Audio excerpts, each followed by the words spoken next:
Hello, good morning students, how are you? I hope you are fine. अपना page 75 open करें, part 10। मेरा कसूर क्या है? इस पाठ में लेखक ने बाघों के स्वभाव, रूप, रंग, आदतों का परिचय तो दिया है, लेकिन उसे आदमखोर बनाने वाला मनुष्य ही है। आदमखोर कौन होता है? जो आदमियों को खाता है।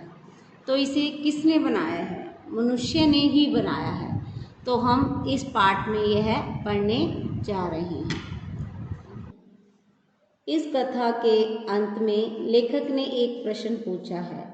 पाठ पढ़कर प्रश्न का उत्तर स्वयं दीजिए। आइए हम पाठ शुरू करते हैं। Order, order. मनुष्य की इस अदालत में आज आपके सामने यह बंदी बाघ खड़ा है। कौन खड़ा है? बाघ। इसे रहने के लिए दुधवा राष्ट्रीय उद्यान दिया गया था। राष्ट्रीय उद्यान, राष्ट्रीय पार्क दिया गया था, जो भारत नेपाल सीमा से सटे लखीमपुर खीरी जनपद उत्तर प्रदेश में स्थित है। 2 मार्च 1978 का दिन एक बैलगाड़ी चालक मतलब बैलगाड़ी चलाने वाला कटबागटिया पुल से गुजर रहा था। अपने साथी बैलों के लिए वह जंगल की हरी घास लेने रुक गया। जो पशु उसकी सेवा में दिन रात लगे थे, उनकी सेवा के लिए क्या यह कुछ अधिक था? फिर क्या था? पास ही सुस्ता रहे इस बाघ को गाड़ीवान की यह हिमकित मूर्खता पसंद नहीं आई। बिना चेतावनी दिए उसने गाड़ीवान को एक बार देखा और दूसरे ही क्षण गाड़ीवान की चीख से जंगल गूंज उठा। यह इस बाघ का पहला कसूर था। इस कसूर क्या होता है? अपराध को माफ कर भी दिया जाता यदि एक के बाद एक इसने 3 अन्य आदमियों को मार न दिया होता। बाघ ने क्या किया? जो बैलगाड़ी से चालक जा रहा था, उस बैल चालक ने अपने बैलों के लिए घास ली उस जंगल से जहां बाघ सोया हुआ था, उस बाघ से। तो बाघ ने क्या किया? उसकी मार दिया, चालक को मार दिया। उसका ये पहला कसूर नहीं था, उससे पहले भी उसने 3 आदमियों को मारा था। अब हमने ये देखना है किस लिए बाघ ने उन आदमियों को मारा। एक बाघ की इतनी हिम्मत कि यह मनुष्य की शान के खिलाफ काम करे। इसे या तो उम्र कैद की सजा दी जाए या आदमखोर आदमियों को खाने वाला घोषित करके मरवा दिया जाए। ठहरिए, मुझे भी बोलने का, अपनी बात रखने का मौका दिया जाए। ये कौन कह रहा है? बाघ कह रहा है। मैं यह मानता हूं कि मुझे अपना राष्ट्रीय पशु घोषित करके आपने मुझ पर उपकार किया है। अपने कंक्रीट क्या होता है? सीमेंट के साम्राज्य में कुछ राष्ट्रीय उद्यान और अभयारण्य क्या होता है? जंगल के समान होता है। वहाँ सारे पशु रहते हैं जिनसे उन पशुओं की देखभाल की जाती है, उनका ध्यान रखा जाता है। बनाकर हमें रहने की जगह दी है। फिर यदा कदा क्या? कभी कभार, कभी कभी जीपों और हाथियों पर पर्यटक के रूप में आकर हमें इस बात का भी एहसास करा दिया जाता है कि आप बुद्धिमान मनुष्य हैं और हम आपकी दया पर जीवित रहने वाले वन्य पशु। हमारी तनी हुई मांसपेशियों, कसे हुए पुट्ठों और स्प्रिंग की तरह लचीली कमर पर उभरा हुआ सुडौल सीना देखकर हाथी भी अपनी चाल तेज कर देता है। मगर आदमी जानता है कि उसे हमसे डरने की कोई आवश्यकता नहीं है। आदमी हमारा प्राकृतिक आहार भी नहीं है। आदमी को पता है हमें इससे डरने की कोई जरूरत नहीं है, क्योंकि बाघ मनुष्यों को नहीं खाता, आदमी को नहीं खाता। फिर भला हम उसे क्यों मारेंगे? सच तो यह है कि हम स्वयं ही आदमी से डरते हैं। बाघ क्या है, आदमियों से डरता है, आदमी को देखकर रास्ते से हट जाते हैं। यह बात आप वन संरक्षण के कार्य में लगे इस राष्ट्रीय उद्यान के कर्मचारियों से भी पूछ सकते हैं। वो बाघ कह रहा है कि जो वन संरक्षण में आदमी लगे हुए हैं उनसे पूछो, हम उनको कुछ भी नहीं कहते, हमसे डरने की कोई जरूरत नहीं है, हमें देखकर ये भागते नहीं, हमारे आराम में खलल क्या होती है, बाधा डालने की बात सोचते नहीं, बस हमें देखकर सीधा तनकर खड़े हो जाते हैं, हमारी आंखों में आंखें डालकर तब तक घूरते रहते हैं जब तक हम उनका रास्ता छोड़कर चले न जाएं। उस अपरिचित चेहरे, 1.25 मीटर ऊंचे, लंबी फांकदार उंगलियां और संवरी हुई जुल्फों वाले जीव में मेरी कोई रुचि भी नहीं थी, मगर बात जब हमसे छेड़छाड़ की हो तो हमें कदम उठाना ही पड़ता है। बाघ कह रहा है, वैसे तो हम किसी को कुछ नहीं कहते, अगर कोई हमारे साथ छेड़छाड़ करता है तो हमें यह कदम उठाना पड़ता है। आखिर हम जंगल के बादशाह हैं, कुछ सावधानी तो आपको बरतनी ही होगी। आप हमसे यह आशा तो नहीं कर सकते कि हम गीदड़ों की तरह दुम दबाकर भाग जाए। 2 मार्च 1978 को यही हुआ था। वह आदमी मेरे शयन कक्ष आराम करने वाले कक्ष में अचानक आ पहुंचा। उसको इस गलती की सजा देने के बाद मैं अंदर घने जंगल में चला गया। जी हाँ मिलॉर्ड, यह बाघ बिल्कुल सही कह रहा है, लेकिन 3 अप्रैल 1978 को इसने फिर एक आदमी की जान ले ली।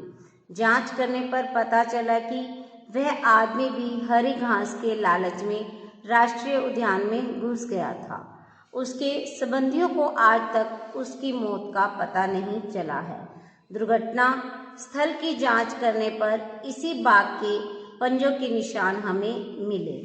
एक तो आदमी उसके शयन कक्ष में चला गया था तब उसे मारा, और एक आदमी हरी घास के लालच में उद्यान में घुस आया था, और उसके संबंधियों को आज तक नहीं पता चला कि उसे किसने मारा। दुर्घटना स्थल की जांच करने पर इसी बाघ के पंजों के निशान हमें मिले। जिस प्रकार 2 आदमियों की उंगलियों के निशान एक जैसे नहीं हो सकते, उसी प्रकार 2 बाघों के पंजों के निशान भी नहीं मिलते। इसके पंजों की जांच करने पर हमने इसकी कद काठी और उम्र का अनुमान लगा लिया। वैसे भी हम जानते हैं कि जंगल में एक ही राजा होता है, 2 नहीं। कोई भी बाघ अपने क्षेत्र में किसी दूसरे बाघ को सहन नहीं कर सकता। यदि कोई दूसरा बाघ इसके क्षेत्र में प्रवेश करता है तो दोनों के बीच मल्ल युद्ध होना निश्चित था। जंगल का कानून। महानुभाव, आप बिल्कुल सही कह रहे हैं, वह मैं ही था। मैंने ही उस घुसपैठिए को मारा था। 3 अप्रैल के दिन मैं खा पीकर वहीं घास में सुस्ता रहा था कि चोरी छिपे घास काटने वहां आ पहुंचा। जंगल के राजा की आंखों के सामने चोरी, भला मैं चुपचाप यह कैसे देखता। वन रक्षकों को तो पता नहीं, लेकिन अपने क्षेत्र की रक्षा हम किसी तनख्वाह के लालच में थोड़े ही न करते हैं। मैं मानता हूं कि मैंने इन दोनों को ही नहीं, 6 अप्रैल को एक अन्य आदमी को भी मौत के घाट उतार दिया था। बाघ ने क्या है, सारे जो है इल्जाम कबूल कर लिए।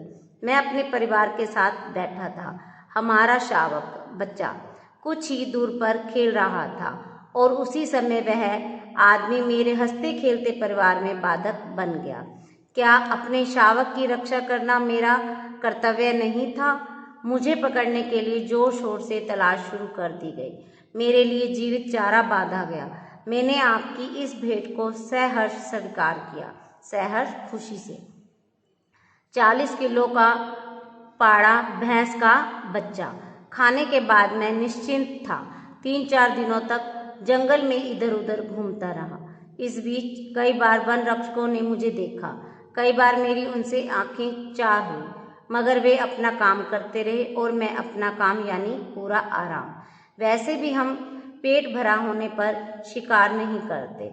वन रक्षक मेरे लिए 3-4 दिनों के बाद चारा बांधते रहे। मैं भी चुपचाप बिना कोई नखरा किए उसे स्वीकार करता रहा। लेकिन फिर अचानक एक शाम थारू जनजाति के एक आदमी ने मेरे ताल में घुसने का दुस्साहस अनुचित साहस किया। उसके साथ ही मुझे वही करना पड़ा जो मैंने पहले 3 आदमियों के साथ किया था। मैं समझ नहीं पा रहा था कि जब पहले आदमी को मारकर मैंने चेतावनी दे दी थी तो वे आदमी बार बार मेरे वन क्षेत्र में क्यों घुस रहे थे। आपने हमें अपने क्षेत्र में आने से प्रतिबंधित रोका हुआ कर दिया था। मैं तो आपके क्षेत्र में नहीं घुस रहा था, फिर बार बार क्यों मुझे उकसाया जा रहा था। उस आदिवासी के मारे जाने के बाद अन्य लोगों ने मेरी चेतावनी को गंभीरता से लिया। तब मैंने भी किसी आदमी को अपना शिकार नहीं बनाया। अब आपसे मेरी प्रार्थना है कि आप मुझे मेरा कसूर बताएं। यदि मैं आपको अब भी आदमखोर लगता हूँ तो मुझे अपराधी घोषित किया जाए।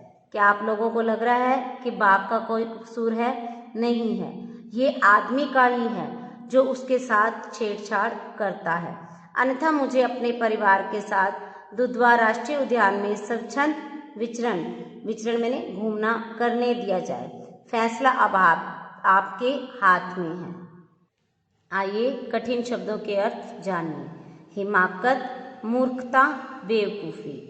आदमखोर, आदमियों को खाने वाला। खलल, बाधा। दुस्साहस, अनुचित साहस। गुजारिश, प्रार्थना। कसूर, अपराध। यदाकदा, कभी कभार। पाड़ा, भैंस का बच्चा। प्रतिबंधित, पाबंदी, रोका हुआ। विचरण, घूमना। आइए कठिन शब्दों का उच्चारण कीजिए। उद्यान, उद्यान। हिमाकत,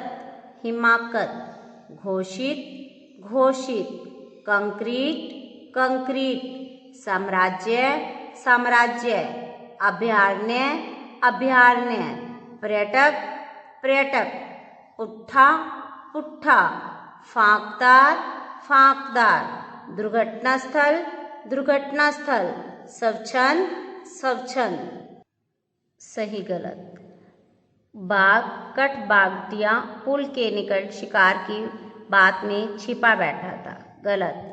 इंसान बंदूकों के सहारे ही ताकतवर बन सकता है, बाजुओं के सहारे नहीं। गलत। आदमी को देखते ही बाघ रास्ता छोड़ देता है। गलत। 2 बाघों के पंजों के निशान बिल्कुल एक समान होते हैं। गलत। सच तो यह है कि आदमी बाघ से डरता है, बाघ आदमी से नहीं। सही। मिलान कीजिए। राष्ट्रीय उद्यान दुधवा, जंगल का बादशाह बाघ, पुल का नाम कठबागटिया, वन क्षेत्र के कर्मचारी वन संरक्षक, जीवित चारा पाड़ा, एक जनजाति थारू। रिक्त स्थानों की पूर्ति कीजिए। पास से सुस्तारे बाघ को गाड़ी वाहन की यह डैश पसंद नहीं आई। हिमाकत, इसे या तो उम्र कैद की सजा दी जाए या डैश घोषित करके मरवा दिया जाए। आदमखोर, आदमी हमारा डैश आहार भी नहीं है। प्राकृतिक, आप हमसे यह आशा तो नहीं कर सकते कि हम डैश की तरह दुम दमाकर भाग जाएं। गिद्धड़ों, अपने शावक की रक्षा करना क्या मेरा डैश नहीं था? कर्तव्य, आपने हमें अपने क्षेत्र में आने से डैश कर दिया है। प्रतिबंधित। पेज नंबर 80 भाषा से संबंधित दिए गए शब्द समूह के लिए उचित समस्त पद लिखिए। दिन ही दिन में, दिनों दिन। बैलों की गाड़ी, बैलगाड़ी। एक एक, प्रत्येक। बाघ का परिवार, बाघ कुटुंब। वन में रहने वाले जीव, वन्य जीव। वन के संरक्षक, वन संरक्षक। पेज नंबर 81 खाली स्थान। दृश्य डैश रोमांचकारी दृश्य। आदमखोर बाघ, बेफिक्र चाल। प्राकृतिक आहार, नवजात शिशु। सुडौल सीना। राष्ट्रीय उद्यान, लचीली कमर, कच्ची सड़क। नेक्स्ट संधि विच्छेद। अभयारण्य का अभ्य प्लस अरण्य, सदैव सदा प्लस एव, महोत्सव महा प्लस उत्सव। इत्यादि इति प्लस आदि, उल्लास उत प्लस लास, संयोग सम प्लस योग।